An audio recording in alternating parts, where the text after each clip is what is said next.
परमेश्वर का धन्यवाद करता हूँ फिर एक बार, और new life apostolic church ministries Nepal के लिए कि उन्होंने मुझे इनवाइट किया कि आज हम परमेश्वर के वचन से कुछ देखें। और मैं भारत से इवेंजलिस्ट नहमा लोरे बोल रहा हूँ, और सबको मैं जय मसीह की बोलता हूँ। सबालाई जय मसीह। नेपाल के सारे लोगों को जय मसीह बोलता हूँ मैं। आज बिल्कुल नेपाल के परिधान को भी लेकर, और नेपाल का जैसा ड्रेस है, नेपाल की टोपी कैप लगाकर मैं आया हूँ ताकि आप लोगों के बीच में मैं बिल्कुल आपके जैसा ही दिखूं और आपके जैसा ही बात करूं। हालेलुया। आप मुझे रिस्पांस दीजिएगा। अगर मेरी आवाज़ सुन रहे हैं तो आप मुझे रिस्पांस दीजिए ताकि मैं समझ सकूं कि आप सब लोग सुन रहे हैं। हाँ, यस, ऐसा करके आप जरूर आप रिस्पांस दीजिएगा ताकि हम परमेश्वर के वचन को, और जब भी परमेश्वर का वचन हम कुछ बोलते हैं तो वो परमेश्वर का वचन जरूर आप टाइप कीजिएगा। सो मेरे प्रियो, हम देखते हैं कि अभी काफ़ी कम समय रह गया है, बहुत ही कम समय रह गया है अभी परमेश्वर प्रभु यीशु मसीह के आने का। और हम ये घटनाओं को देखते हैं। आज हम सब लॉकडाउन में हैं। सारा जगत लगभग 200 देश लॉकडाउन में है, और ये इतिहास में पहली बार हुआ है कि ऐसा लॉकडाउन है कि जहां पर 200 देश, टोटली 200 देश एक साथ लॉकडाउन में है। ऐसा कभी भी पहले हुआ नहीं। लेकिन बहुत सारी भविष्यवक्ताओं के द्वारा परमेश्वर ने अपने लोगों से बात की। ये लॉकडाउन आने से पहले, कोरोना वायरस आने से पहले, अपने भविष्यवक्ताओं को परमेश्वर ने इन बातों को प्रकट किया था कि ऐसा समय आने वाला है। और बहुत सारे भविष्यवक्ताओं को परमेश्वर ने प्रकट किया था। परमेश्वर अपने लोगों पर अपनी भविष्यवाणी प्रकट किए बिना कुछ भी नहीं करता। और इसलिए हम देखते हैं कि ये सारी बातें परमेश्वर के प्लान के अनुसार है। कोरोना वायरस लॉकडाउन हम जो देखते हैं, ये लॉकडाउन परमेश्वर की ओर से है, और ये संकेत है प्रभु यीशु मसीह के आने का। ये शुरुआत हो चुकी है। अभी हम बहुत ही अंतिम समय के अंतिम पड़ाव पर है, या अंतिम समय में हम जी रहे हैं। अभी बहुत ही थोड़ा समय रह गया है जब उद्धारकर्ता को लेने आएगा, और उससे पहले हमें। और ये लॉकडाउन का समय परमेश्वर ने इसलिए दिया है ताकि हम सब लोग तैयार हो, हम सब लोग परमेश्वर से बात करें। ये लॉकडाउन के बाद में कोई भी परमेश्वर को ये नहीं बोल सकता कि प्रभु मेरे पास समय नहीं था, मैं ड्यूटी में बिजी था, मैं परिवार में बिजी था, मैं अपने जिम्मेदारियों में बिजी था, मैं अपने सारे कामों में बिजी था, प्रभु मुझे पता नहीं था, प्रभु मेरे पास समय नहीं था। ऐसा कोई भी नहीं बोल सकता, क्योंकि परमेश्वर ने एक साथ 200 देशों को एक साथ घर के अंदर बंद करवा दिया। इसलिए घर के अंदर बंद करवा दिया कि आप सब लोग एक परिवार के साथ, और परिवार के हर एक व्यक्ति के साथ और व्यक्तिगत रीति से परमेश्वर के साथ में इकट्ठा आ सके, परमेश्वर के साथ में आप जुड़ सके, परमेश्वर से बात कर सके, अपने पापों का पश्चाताप कर सके, अपने संबंधों को परमेश्वर के साथ में ठीक कर सके। इसलिए परमेश्वर ने यह समय सभी को दिया, सभी को दिया। कोई भी देश छूटा नहीं। आज लॉकडाउन है। हर एक देश आज परमेश्वर के उस आने वाले विपत्ति को, जो अभी महासंकट काल आने वाला है, 7 साल का महाक्लेश आने वाला है, उससे पहले परमेश्वर ने सभी लोगों को तैयारी करने का मौका दिया है। मेरे प्रियो, मैं आपको बताना चाहता हूं, यह परमेश्वर का न्याय जगत पर आने वाला है, और परमेश्वर का न्याय जगत पर आने से पहले प्रभु अपने लोगों को परमेश्वर तैयार कर रहा है। यह तैयारी का मौका दिया है। आज तक इतिहास ऐसा कभी नहीं हुआ, लेकिन आज हमको तैयारी करने का मौका परमेश्वर ने दिया है। आज अगर ये समय हम गवा देते हैं तो शायद ये मौका फिर दोबारा नहीं आएगा। ये मौका दोबारा आना बहुत ही मुश्किल है, क्योंकि परमेश्वर ने अभी हमको उसके साथ में अपने संबंधों को ठीक करने का मौका दिया है, हमारे पापों को छोड़ने का मौका दिया है, हमारे सारी उन बातों को जो हम कर रहे थे, पैसों का लोभ, लालच, मिनिस्ट्री में बहुत सारी बातें ऐसी हम कर रहे थे, बहुत सारे सेवक गलत कर रहे थे, बहुत सारे मसीह लोग गलत कर रहे थे, और यह समय परमेश्वर ने हमें दिया है। मैं आज आपका ध्यान एक वचन की ओर केंद्रित करना चाहता हूं, और वो वचन दूसरा पत्रस की किताब, दूसरा पत्रस 2 पीटर, उसमें वो मैंने गलत बोला। वो वचन जो है वो 1 पीटर उसके 4 अध्याय में हम उस वचन को पढ़ते हैं।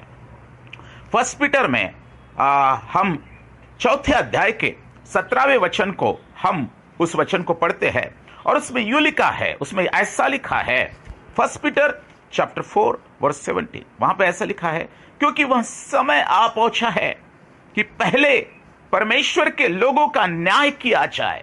वह समय आ चुका है कि पहले, ध्यान दीजिएगा मैं क्या बोल रहा हूं, पहले, मैं बोल रहा हूं पहले, फर्स्ट, पहले परमेश्वर के लोगों का न्याय किया जाए।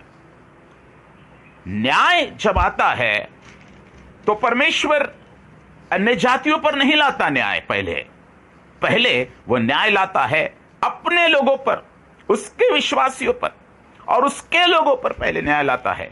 क्यों लाता है हम आगे देखेंगे।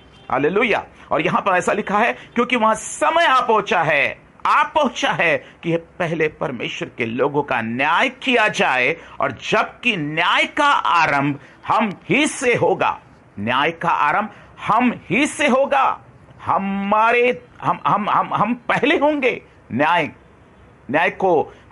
का दंड भोगने वाले, न्याय का आरंभ हम ही से होगा। तो उनका क्या अंत होगा जो परमेश्वर के सुसमाचार को नहीं मानते। उनका क्या अंत होगा जो परमेश्वर के सुसमाचार को नहीं मानते। लेकिन परमेश्वर कहता है कि परमेश्वर के लोगों का न्याय, परमेश्वर न्याय करता है, उसी के लोगों के ऊपर पहले न्याय आता है। क्यों आता है मेरे प्रियो? क्योंकि परमेश्वर अपने कलीसिया से प्यार करता है, और परमेश्वर अपने लोगों से पहले न्याय शुरुआत करता है, बाद में अन्य जाति की ऊपर जाता है। मैं आपको बोलना चाहता हूं, पहले हमारे ऊपर से न्याय क्यों आता है? क्योंकि परमेश्वर ने हमको सबसे ज्यादा जागरूक किया। परमेश्वर ने हमें अपने सारे भेदों को हम पर प्रकट किया। परमेश्वर ने हमसे कुछ भी नहीं छिपाया। परमेश्वर ने वो सारी भविष्यवाणियां जो बाइबल में लिखी हुई है हमें पहले से ही बता दिया। परमेश्वर क्या करने जा रहा है ये उसके लोगों पर परमेश्वर ने प्रकट कर दिया, और परमेश्वर ने वो सब कुछ बता दिया जो होने वाला है, जो आने वाला है। आने वाली घटनाएं परमेश्वर ने हमको बता दी, आने वाली बातें, पीड़ाएं हमको बता दी, आने वाला न्याय उसने हम पर प्रकट कर दिया था। लेकिन मनुष्यों ने, खास करके उसके लोगों ने, इन बातों पर ज्यादा इस बातों की ओर उन्होंने दृष्टि नहीं की। लेकिन तब भी वो परमेश्वर के विरोध में काम करने लगे, तब भी वो परमेश्वर से बलवा करने लगे, तब भी वो परमेश्वर से रिबेलियन करने लगे। और इसीलिए परमेश्वर न्याय स्टार्ट करता है, वो उसके लोगों से स्टार्ट करता है। और इसलिए यहां पर लिखा है कि परमेश्वर के लोगों से न्याय का आरंभ किया जाएगा। मैं आपको बताऊं मेरे प्रियो, आज ये जो कोरोना वायरस है, ये कोरोना वायरस ये अन्य जातियों के लिए नहीं, अन्य जातियों के लिए तो है, मगर सबसे पहले ये प्रिपरेशन का मौका परमेश्वर ने विश्वासियों के लिए दिया।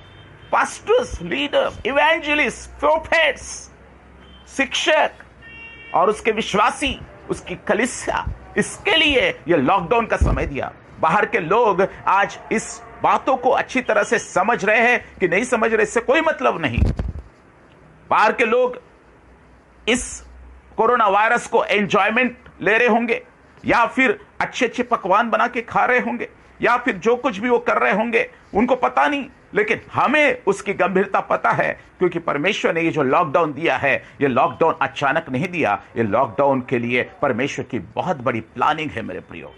मैं आपको बताऊं, ये यहां पर लिखा है कि उसके लोगों से न्याय का आरंभ किया जाएगा।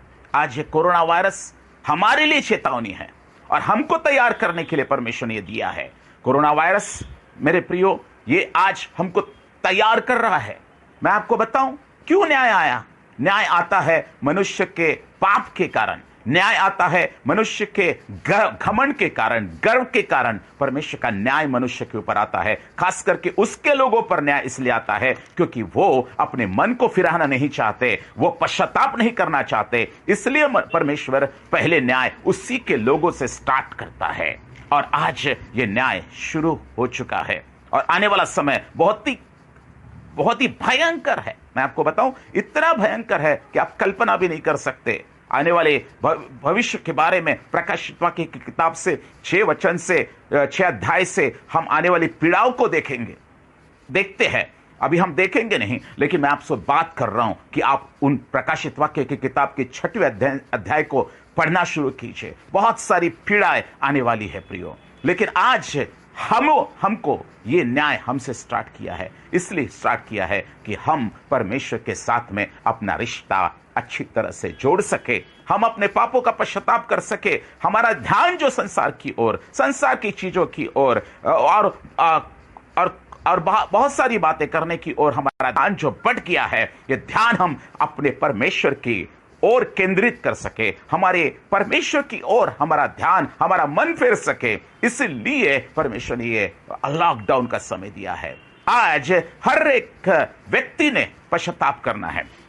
मेरे प्रियो, मैं आपको बताना चाहता हूं इसकी पृष्ठभूमि क्यों न्याय अभी लॉकडाउन आया है। मैं आपको बताऊं प्रियो, आज चर्च की हालत या कलीसिया की हालत बहुत खराब थी और खराब है।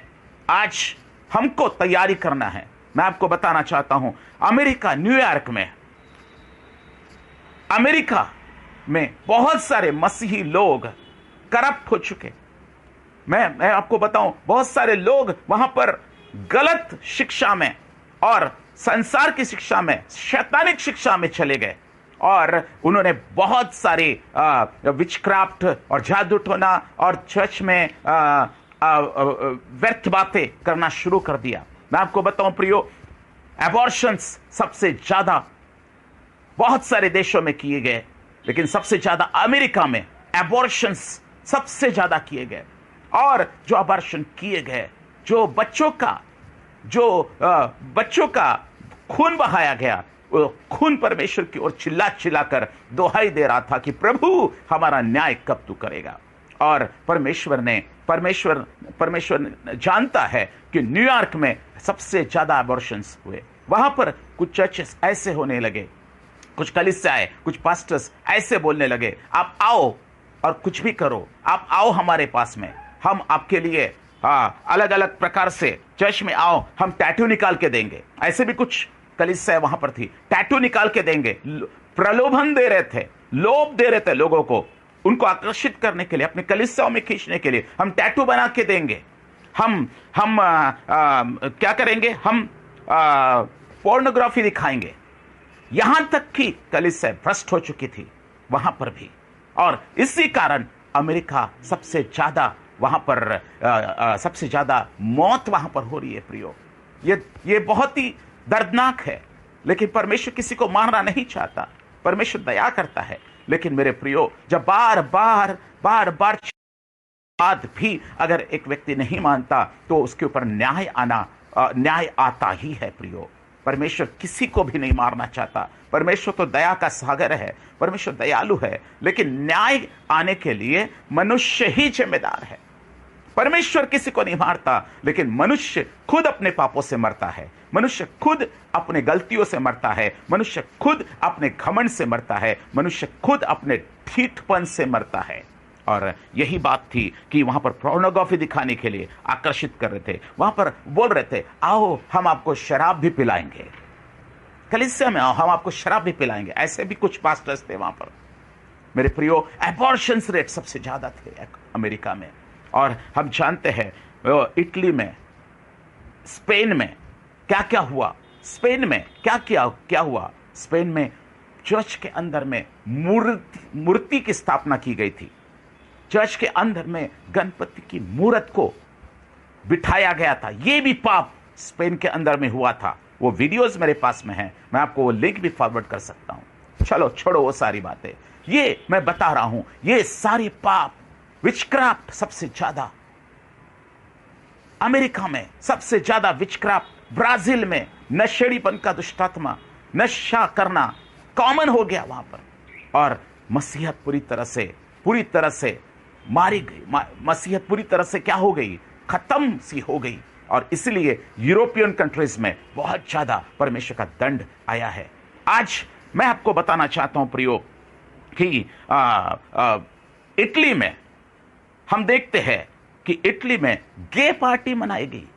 गेइज्म और लेस्बियन, पुरुषगामी, स्त्रीगामीपन, यह सबसे ज्यादा बड़ा है। सबसे ज्यादा क्रोध अगर परमेश्वर का न्याय आता है, नूह के समय का जगत अगर बर्बाद किया गया या फिर उस पर न्याय आया या फिर उसको डिस्ट्रॉय किया गया, तो वो केवल सेक्सुअल सिन के कारण, वो गेइज्म, लेस्बियनिज्म, इस पाप के कारण परमेश्वर का न्याय आया। और यही कारण है कि आज यूरोपियन कंट्रीज में सबसे ज्यादा मौतें हो रही है, और हम एशियन कंट्रीज में भी देखते हैं कि अब यह फैलने लगा है।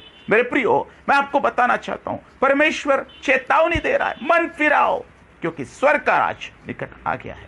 मन फिराओ क्योंकि ये लॉकडाउन, ये कोरोना वायरस, ये परमेश्वर का एक प्रकार से न्याय है जगत के ऊपर। अपना क्रोध वो प्रकट कर रहा है। परमेश्वर चाहता है कि हम इसमें तैयार हो जाए, और इसलिए परमेश्वर ने ये जो कोरोना वायरस का लॉकडाउन है, ये अन्य जातियों के लिए खासकर नहीं दिया गया है, लेकिन ये दिया गया है उसकी कलीसिया के लिए, ताकि उसकी कलीसिया पश्चाताप करे। पहले न्याय उसके लोगों पर से शुरू हुआ। यूरोपियन कंट्रीज जो क्रिश्चियन कंट्रीज कहलाती थी, उनके ऊपर से न्याय शुरू हुआ प्रियो।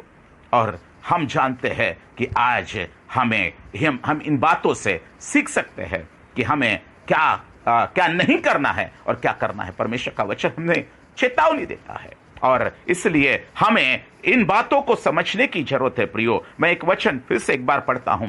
परमेश्वर अपने ही लोगों से न्याय का शुरुआत करता है। वो वचन हमने ये पहला पत्रस 4 अध्याय 17 वचन पढ़ा, लेकिन और एक वचन मैं आपके लिए पढ़ता हूं, और वो वचन है, मैं आपके लिए पढ़ता हूं, वो वचन है यहेजकेल की किताब उसका 9वां अध्याय, यहेजकेल उसका 9वां अध्याय और उसके 4थे वचन से लेकर हम आगे पढ़ते हैं। यहेजकेल की किताब उसका 9वां अध्याय 4थे वचन से लेकर आगे हम पढ़ते हैं। और यहां पर एक दर्शन यहेजकेल को परमेश्वर दिखा रहा है, और उस दर्शन में कुछ बातों को देख रहा है, और दर्शन में परमेश्वर यहेजकेल से कुछ बात कर रहा है। परमेश्वर कुछ चेतावनी दे रहा है, और परमेश्वर कुछ करने के लिए बोल रहा है यहेजकेल को कि यहेजकेल तू एक काम कर, तू ऐसा कर।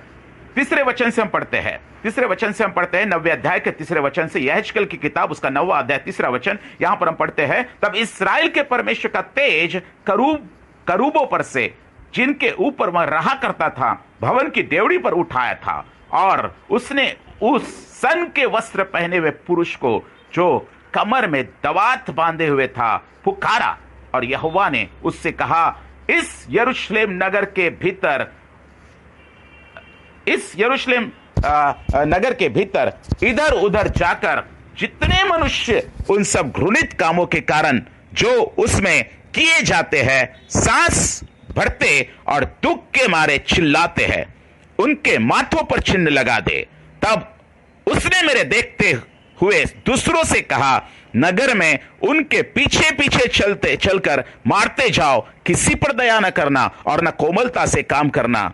बूढ़े, युवा, कुंवारी, बाल बच्चे, स्त्रियां सबको मारकर नष्ट करो, परंतु जिस किसी मनुष्य के माथे पर चिन्ह हो उसके निकट न जाना। मेरे पवित्र स्थान ही से आरंभ करो, मेरे पवित्र स्थान ही से आरंभ करो, मेरे पवित्र स्थान ही से शुरुआत करो, मेरे पवित्र स्थान ही से स्टार्ट करो। ये मारना, ये लोगों को मारना मेरे पवित्र स्थान ही से स्टार्ट करो, मेरे ही कलीसिया से स्टार्ट करो।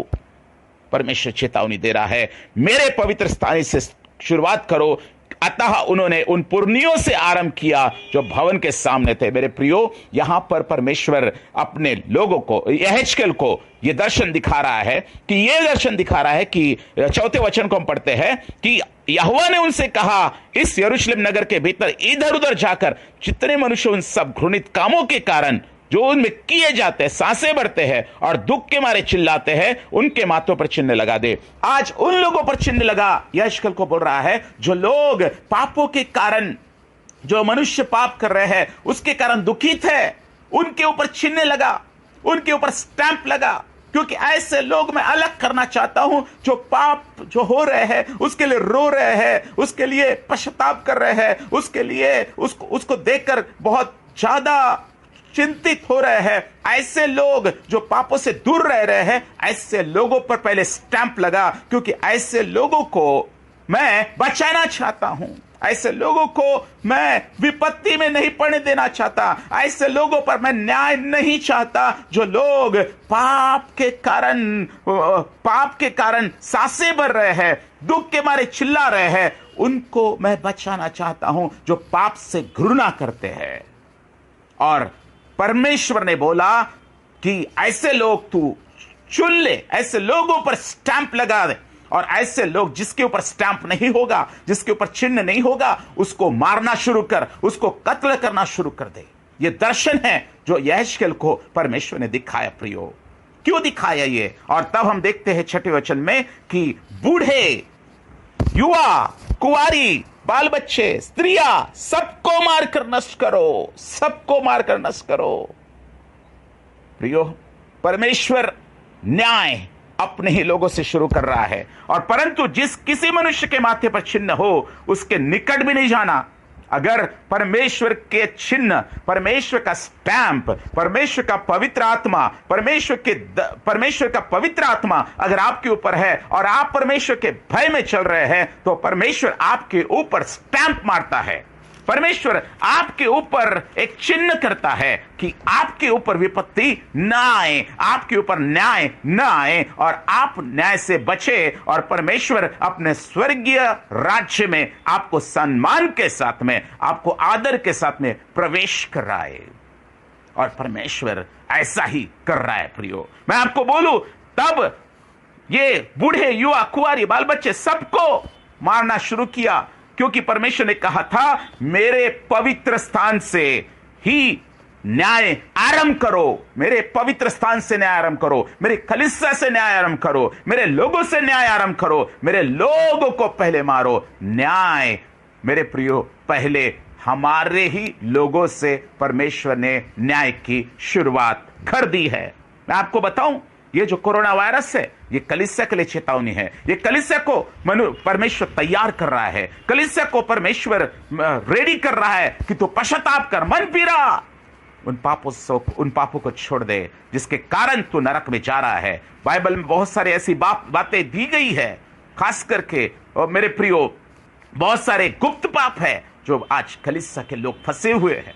बहुत सारा लोभ और लालच है, सेवकाइया लालच में की जा रही है, पैसों के लिए की जा रही है, और ऐसे लोग जो ऐसा कर रहे हैं उनके लिए बड़ा चेतावनी है। चेतावनी है मेरे लिए, चेतावनी है उन लोगों के लिए। आज मेरे लिए भी चेतावनी है। मैं अगर आपको प्रचार कर रहा हूं तो मैं ये चेतावनी मेरे लिए भी है, और इसलिए परमेश्वर बोल रहा है, मन फिराओ, क्योंकि न्याय का आरंभ अभी शुरुआत हो चुका है। प्रियो, मैं आपको बताऊं, ये कोरोना वायरस ये हमारे लिए है, कलीसिया के लिए है, मसीहों के लिए है कि उनको परमेश्वर तैयार करे। लेकिन इसके बाद जो आएगा, कोरोना वायरस के बाद, वो और भी ज्यादा खतरनाक होगा, वो बहुत बड़ा भयानक होगा। वो विपत्ति अन्य जातियों के लिए होगी, खास करके अन्य जातियों को परमेश्वर केंद्रित करेगा, और भारी बेदारी पूरे जगत में होगी। बहुत सारे लोग मन फिराएंगे। आज लोग नहीं समझ पा रहे हैं। आज कलीसिया को यह तैयारी का मौका परमेश्वर ने दिया है, लेकिन आने वाली जो घटनाएं होने वाली है वो अन्य जातियों के लिए होगी। न्याय का आरंभ हो चुका है, न्याय का आरंभ उसके लोगों से हो चुका है, और उसी के लोगों के लिए लॉकडाउन है। आज मुझको और आपको इन बातों से बचना है प्रियो। नेहजकेल की किताब में इस 9वें अध्याय के 3 वचन से 7वें वचन को अच्छे से पढ़िएगा घर पे, ताकि आप, मैं जो बातें नहीं बोल रहा हूं, आप भी अच्छे से पढ़कर समझ पाए। मैं आपको बताऊं, लूत उसमें से एक व्यक्ति था। मेरे प्रियो, ऐसे लोगों को चुनने के लिए परमेश्वर बोल रहा है जो पाप के कारण बहुत ज्यादा दुखित है। ऐसे लोगों पर स्टैम्प करने के लिए प्रभु बोल रहा है। और हम जानते हैं कि धर्मी लूत भी उन लोगों के सदोम और गमोरा में होने वाले पापों के कारण बहुत ज्यादा दुखित था। उनके कामों को देखकर, उनके कामों को वो सुन सुनकर अपने मन को खेदित करता था। ऐसा उसके बारे में, लूत के बारे में, सदोम और गमोरा के लोगों के कामों को देखकर वो दुखित होता था। ऐसा लिखा है 2 पत्रस उसके 2 अध्याय के 7वें वचन से 10वें वचन तक लूत के बारे में लिखा हुआ है प्रियो। और आज परमेश्वर हमको ये सारी बातें बता रहा है। आज हमको तैयारी करना है प्रियो। आज हमको सोने का समय नहीं हमारे पास में। आज हमारे ऊपर बहुत सारी और भी विपत्ति आने वाली है। आज हमको तैयारी करना है। ट्रिबुलेशन आने वाला है। आज आने वाले दिनों में मेरे प्रियो बहुत सारे ट्रिबुलेशन में से हमको जाना पड़ेगा। हमारे सर काटे जाएंगे, शायद हमको मारा जाएगा, और कलीसिया को ट्रिबुलेशन में से जाना पड़ेगा। हाँ, दुख की घड़ी आने वाली है, लेकिन इस सारी दुख की घड़ी में परमेश्वर हमारी शांति है, परमेश्वर हमारी ताकत है, परमेश्वर हमारी हिम्मत है, परमेश्वर प्रभु यीशु हमारे साथ है। उसने कहा कि मत डर, क्योंकि मैं तेरे साथ हूं। मैं संसार के अंत तक मैं तुझे नहीं छोड़ूंगा, संसार के अंत तक मैं तेरे साथ रहूंगा। मेरे प्रियो, परमेश्वर प्रभु यीशु मसीह हमारे साथ में लगातार रहेगा। लेकिन आज हमको रेडी होना है, हमको तैयार होना है। क्या हम तैयारी कर रहे हैं? अपनी तैयारी कर रहे हैं? आज अपने आप से प्रश्न पूछिए मेरे प्रियो। आने वाली घटनाओं से जो आज होने वाली है, आज हम सब लोग जो घर के अंदर बंद है, इतना समय परमेश्वर ने दिया है। 2 महीने चले गए हैं। 2 महीने में परमेश्वर ने इतना समय आपको वचन पढ़ने के लिए दिया कि सारे काम आपके बंद कर दिए, आपके सारे बिजनेस बंद कर दिए। आपको परमेश्वर ने और सरकार ने आपको छुट्टी दे दी, और सरकार ने आपको छुट्टी दे दी क्योंकि परमेश्वर ने ऐसा होने दिया। इसलिए होने दिया कि आप अपने आप को प्रिपेयर कर सके, अपने आप को तैयार कर सके, आने वाली घटनाओं के लिए अपने आप को तैयार कर सके, आने वाले बातों के लिए अपने आप को तैयार कर सके, आने वाले न्याय के लिए अपने आप को तैयार कर सके, आने वाले दिनों के लिए अपने आप को तैयार कर सके, और स्वर्गीय राज्य के लिए अपने आप को तैयार कर सके। इसलिए परमेश्वर ने आपको यह समय दिया प्रियो। और परमेश्वर क्योंकि आपसे प्यार करता है, इसलिए वो पहले छड़ी आप ही पर चलाता है, मुझ पर चलाता है, अपने लोगों पर वो पहले छड़ी चलाता है। उसके बाद में वो दूसरों को छड़ी चलाएगा, लेकिन वो पहली छड़ी चलाएगा, वो आप ही के ऊपर, मेरे ऊपर चलाएगा, कलीसिया के ऊपर चलाएगा। हालेलुया मेरे प्रियो, क्योंकि परमेश्वर मुझसे प्यार करता है। परमेश्वर नहीं चाहता कि हमारा नाश हो, प्रभु नहीं चाहता कि कोई भी नाश हो। परमेश्वर हर एक से एक समान प्यार करता है। लेकिन आज हमको और आपको उन बातों को सोचने की जरूरत है। मैं एक वचन मैं आपके लिए पढ़ता हूं। अब आपको क्या करने की जरूरत है? कौन लोग बचेंगे? आने वाली घटनाओं से कौन लोग बचेंगे? आने वाले उस अद्भुत, वो भयानक बातों से कौन बचेंगे? इस बात को हम लूका रचित सुसमाचार, लूक चैप्टर 21 उसमें हम कुछ वचनों को पढ़ते हैं। लूक चैप्टर 21 उसका 34 वचन से 36 वचन तक हम पढ़ते हैं। लूका रचित सुसमाचार उसका 21 अध्याय और 34 वचन से 36 वचन तक हम पढ़ते हैं। 34 वचन 34 to 36। Okay, Luke chapter 20। हाँ, कोई अगर आप मुझे देख रहे हैं तो आप नीचे वचन लिख दीजिए। Luke chapter 21 verse, Luke chapter 21 34 to 36। Luke chapter 21 34 to 36 लिख दीजिए, नीचे कमेंट में लिख दीजिए। ओके, लिख रहे हैं आप? लिख दीजिए ताकि लोग इसको अच्छे से पढ़ सके। ओके, और इसलिए परमेश्वर कहता है, इसलिए सावधान रहो, ऐसा ना हो कि तुम्हारे मन खुमार, मतवालेपन और इस जीवन की चिंताओं से सुस्त हो जाए और वह दिन तुम पर फंदे के समान अचानक आ पड़े। अचानक वो दिन तुम पर फंदे के समान ना आ पड़े। परमेश्वर ने इसलिए वो जो ट्रिबुलेशन का पीरियड है, वो जो 7 साल का महासंकट का काल है, वो बिल्कुल शुरू होने वाला है, शुरू होगा, बहुत जल्दी होगा। कभी भी प्रभु आएगा, कभी भी प्रभु वो ट्रिबुलेशन का, वो संकट का काल आने वाला है और वो दिन अचानक आएगा। अचानक प्रभु आएगा, अचानक वो दिन आएगा। और इसलिए परमेश्वर ने बोला सावधान रहो, सावधान रहो। और सावधान रहने के लिए परमेश्वर ने बोला ऐसा ना हो कि वह ऐसा ना हो तुम्हारे मन खुमार और मतवालेपन और इस जीवन की चिंताओं से सुस्त हो जाए। जीवन की चिंता, मुझे ये करना है, मुझे वो करना है, बच्चों की पढ़ाई है, मुझे ये कर्जा है, वो कर्जा है, ये सारी बातें चलती रहेगी जब तक दुनिया में रहेंगे। लेकिन इन बातों में आपको मन नहीं लगाना है, आपके मन परमेश्वर की ओर लगाना जरूरी है। ये अंतिम समय है प्रियो। ये सारी बातें जो यहां पर है हमारे इस जगत में, वो यहीं पर छूट जाने वाली है, यहीं पर रह जाने वाली है। ये हमारे साथ में कुछ भी नहीं आने वाला है। और इसलिए परमेश्वर ने आपको ये समय अभी दिया है। और यहां पर हम देखते हैं कि ये सारी चीजें अचानक तुम पर फंदे के समान ना पड़े। इसलिए क्या करो, 35 वचन में हम पढ़ते हैं, क्योंकि वह सारी पृथ्वी के सब रहने वालों पर इसी प्रकार आ पड़ेगा। सारी पृथ्वी के सब रहने वालों पर, चाहे वो विश्वासी हो, अविश्वासी हो, चाहे वो किसी भी धर्म का हो, किसी भी जाति का हो, वो सारे लोगों पर इसी प्रकार वो दिन अचानक आ पड़ेगा। और वो संकट काल का समय अचानक आ पड़ेगा। प्रभु यीशु मसीह अपने लोगों को लेके जाएगा। लेकिन मेरे प्रियो, उससे पहले अपने आप को तैयार करना बहुत जरूरी है। और इसलिए यहां पर लिखा है कि वह क्योंकि वह सारी पृथ्वी के रहने वालों पर इसी प्रकार आ पड़ेगा। और 36 वचन ध्यान से पढ़िएगा। 36 वचन इस आपको क्या करना है, अभी क्या करना है, कैसे आप बचेंगे, 36 वचन में लिखा हुआ है। और 36 वचन में ऐसा लिखा है, इसलिए जागते रहो और हर समय प्रार्थना करते रहो कि तुम इन सब आने वाली घटनाओं से बचने और मनुष्य के पुत्र के सामने खड़े होने के योग्य बनो।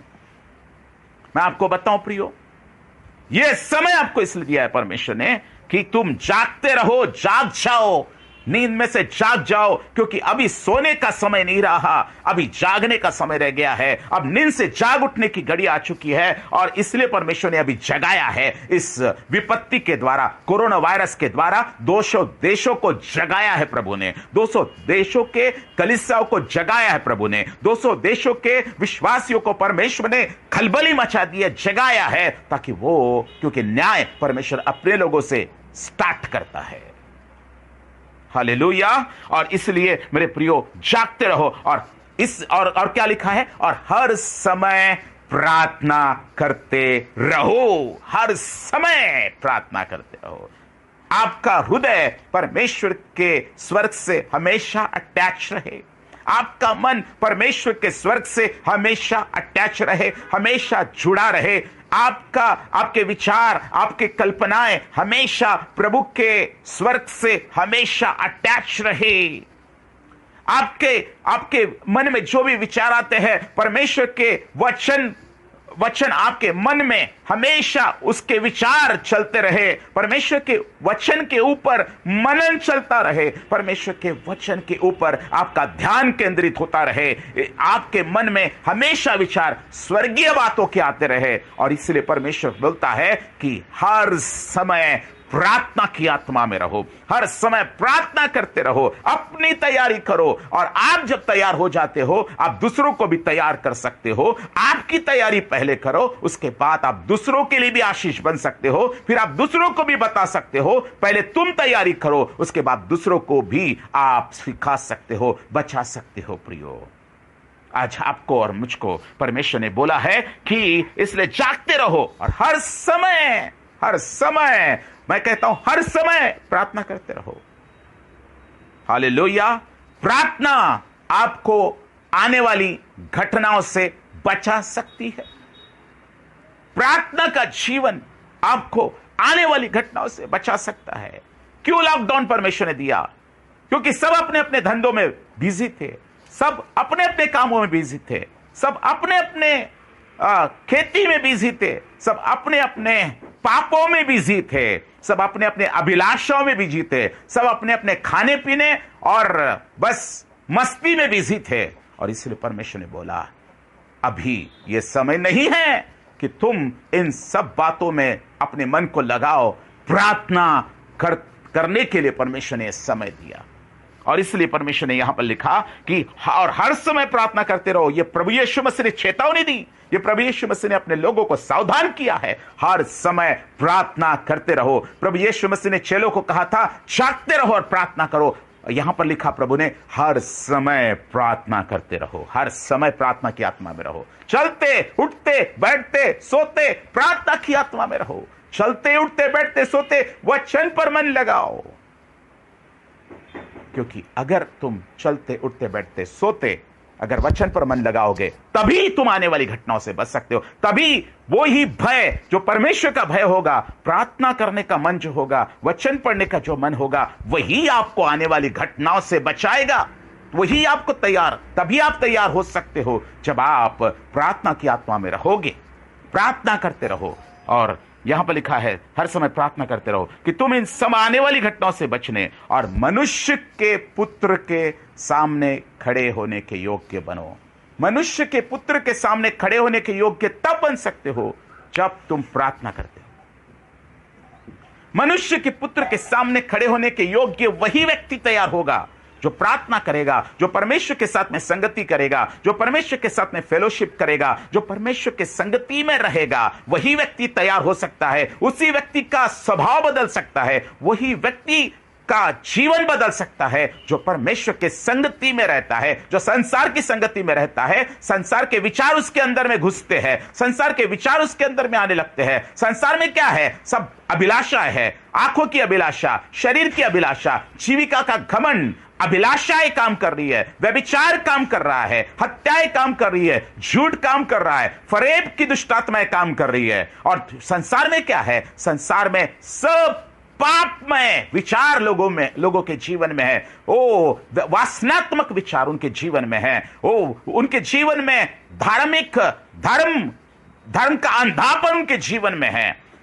और जाति जाति के विरोध में, हिंदू मुस्लिम के विरोध में, इस प्रकार से विचार उनके जीवन में है। उनके जीवन में परमेश्वर का प्रेम नहीं।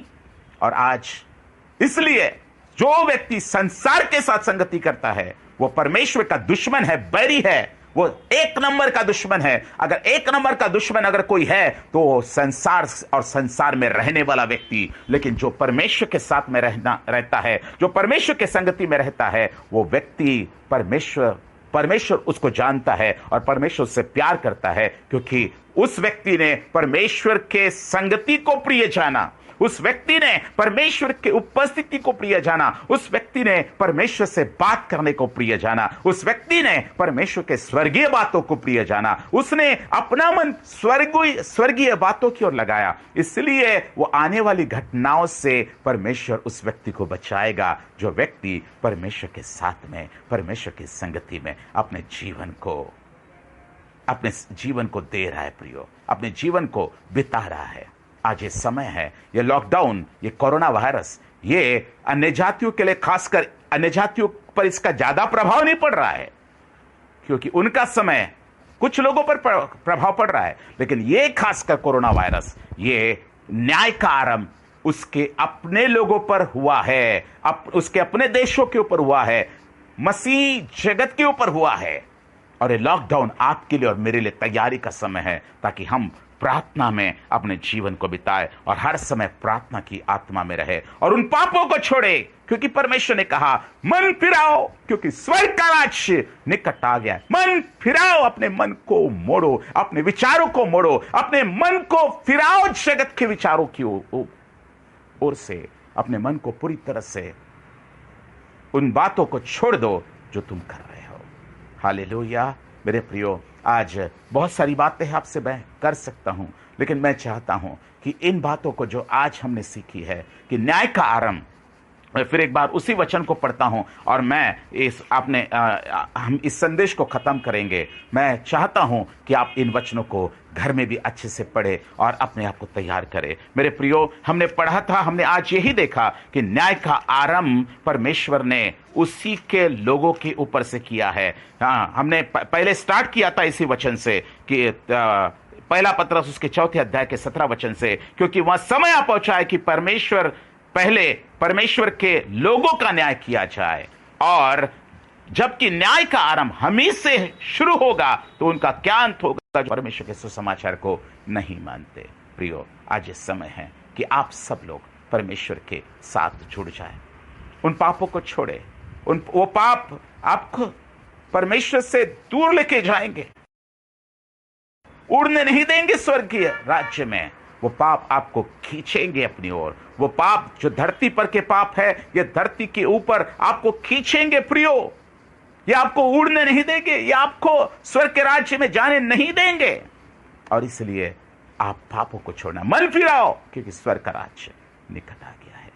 आज ये चेतावनी है, लेकिन प्रार्थना करने वाले लोगों के ऊपर से ये न्याय नहीं आएगा। न्याय आएगा भी, मीन्स ये जो आने वाली विपत्तियों में से वो जाएगा भी, लेकिन परमेश्वर उसके साथ होगा। परमेश्वर की शांति उसके साथ होगी, परमेश्वर का हौसला उसके साथ में होगा, परमेश्वर की हिम्मत उसके साथ में होगी, परमेश्वर का पवित्र आत्मा उसके साथ होगा, और उसको आनंद होगा उन बातों में से भी जाने के लिए। सो मेरे प्रियो, आज मैं आपको बताना चाहता हूं, अपने आप को तैयार कीजिए।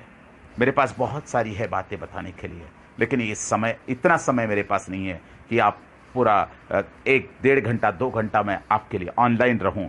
मैं चाहता हूं कि थोड़े बातों में हम अपने आप को तैयार करें। सो मैं आपके लिए प्रार्थना करना चाहता हूं प्रियो। हम प्रार्थना करेंगे कि ये जो वचन परमेश्वर ने आज दिया है, इस वचन के अनुसार हम अपने आप को तैयार कर सके। और आप ये वचन इस लिंक को आपके कई ग्रुप्स में डालिए, आपके कई लोगों को आप भेजिए इस लिंक को, ताकि वो लोग भी तैयार हो सके, वो लोग भी कुछ बातों को समझ सके कि क्यों लॉकडाउन दिया गया, क्यों परमेश्वर ने समय दिया गया हमारे पास में। तो आइए हम प्रार्थना करें। मैं आपके लिए प्रार्थना करता हूं, छोटी सी प्रार्थना करता हूं, 1 मिनट की प्रार्थना करता हूं और फिर हम बंद करते हैं। पवित्र सर्वशक्तिमान परमेश्वर पिता, प्रभु जी, मैं आपका धन्यवाद करता हूं। प्रभु जी, आज इस माध्यम से अपोस्टोलिक चर्च मिनिस्ट्री नेपाल के इस ग्रुप के द्वारा प्यारे परमेश्वर, आज आप अपने लोगों से बात कर रहे हैं। प्रभु मैं प्रार्थना करता हूं पिता परमेश्वर, प्रभु जी, आज जिन लोगों ने वचन सुना है, जो लोग वचन सुनेंगे, प्रभु उन सब लोगों के जीवन को बदल दीजिए। प्रभु जी, उन सब लोगों के जीवन को बदल दीजिए। प्रभु वे अपने उन सारे पापों का पश्चाताप करे प्रभु जी, और अपने आप को तैयारी वो अपनी कर सके परमेश्वर। इसलिए प्रभु प्यारे पवित्र आत्मा उनके जीवन में कार्य कीजिए प्रभु जी। मैं प्रार्थना करता हूं वो लोग परमेश्वर प्यारे प्रभु जी, जो आज भी अपने मन को प्यारे प्रभु जी उन्होंने बदला नहीं है, मन को आपकी ओर फेरा नहीं है, वो प्रभु जी इन वचनों को सुनकर प्रभु जी आपके पास में हो, आपके निकट, आपके चरणों में आए और अपने पापों का पश्चाताप करे। प्रभु मैं प्रार्थना करता हूं पिता परमेश्वर, उन लोगों को तो प्यारे प्रभु जी पश्चाताप का आत्मा दे। ये वचन जितने भी लोग सुनेंगे, उन सबके जीवन में पश्चाताप का आत्मा कार्य करे। पवित्र आत्मा उन सबके जीवन को बदल दीजिए और हमारा जीवन प्रार्थना में बनाइए प्रभु, क्योंकि प्रभु प्रार्थना करने वाले लोग ही, आपने कहा, आने वाली घटनाओं से बचने और मनुष्य के पुत्र के सामने खड़े होने के योग्य बन सकेंगे। प्रभु मैं प्रार्थना करता हूं प्रभु जी, नेपाल को मैं आपके हाथ में सौंपता हूं, नेपाल की कलीसिया को आपके हाथ में सौंपता हूं प्रभु। नेपाल और नेपाल की कलीसिया को, विश्वासियों को, पास्टर्स, लीडर्स, सारे तेरे अभिषिक्तों को मैं आपके लहू में कवर करता हूं प्रभु। प्यारे प्रभु, आपकी कलीसिया तैयार हो जाए प्रभु, और जितने भी लोग पूरे दुनिया में इस वचन को सुनेंगे प्रभु, इस वचन के द्वारा उन लोगों से बात कर प्रभु, क्योंकि ये वचन प्रभु आपकी ओर से है। प्रभु मैं प्रार्थना करता हूं प्यारे प्रभु, नेपाल के हर एक कलीसिया को मैं ब्लेस करता हूं, आशीषित करता हूं। नेपाल के हर एक पास्टर फिलिप गुरुम को भी, उनके परिवार को भी ब्लेस करता हूं। एपोस्टोलिक चर्च मिनिस्ट्री में जितने भी मेंबर्स हैं, उन सबको मैं ब्लेस करता हूं। जितने भी लोग ये वचन को सुनेंगे उन सबको मैं ब्लेस करता हूँ यीशु के नाम से। लॉर्ड प्रभु जी हर एक को पश्चातापी हृदय दे और हर एक को प्यारे हर एक से तो बात कर और हर एक को तो तैयार कर प्रभु, आपके स्वर्गीय राज्य के लिए हर एक की तैयारी कीजिए प्रभु। और इस प्यारे प्रभु लॉकडाउन के पीरियड में हर एक व्यक्ति अपनी तैयारी कर सके, इसलिए सहायता कीजिए पवित्र आत्मा। प्रभु आपके हाथों में मैं इन सब लोगों को सौंपता हूँ प्रभु। धन्यवाद आपने इस समय दिया, सारी महिमा सारा गौरव आपको देता हूँ प्रभु यीशु मसीह के मीठे और प्यारे नाम से मांगता हूँ पिता, आमीन आमीन आमीन। हालेलुया, जय मसीह, गॉड ब्लेस यू ऑल। और ये समय आप सब लोगों के साथ में बिताने का मुझे मिला, इसलिए मैं नेपाल से मैं प्यार करता हूँ। नेपाल में मैं काफ़ी बार आ चुका हूँ, काठमांडू में और मनिहारी में मैं काफ़ी बार आ चुका हूँ, लेकिन अभी इन दिनों में परमेश्वर ने मुझे नहीं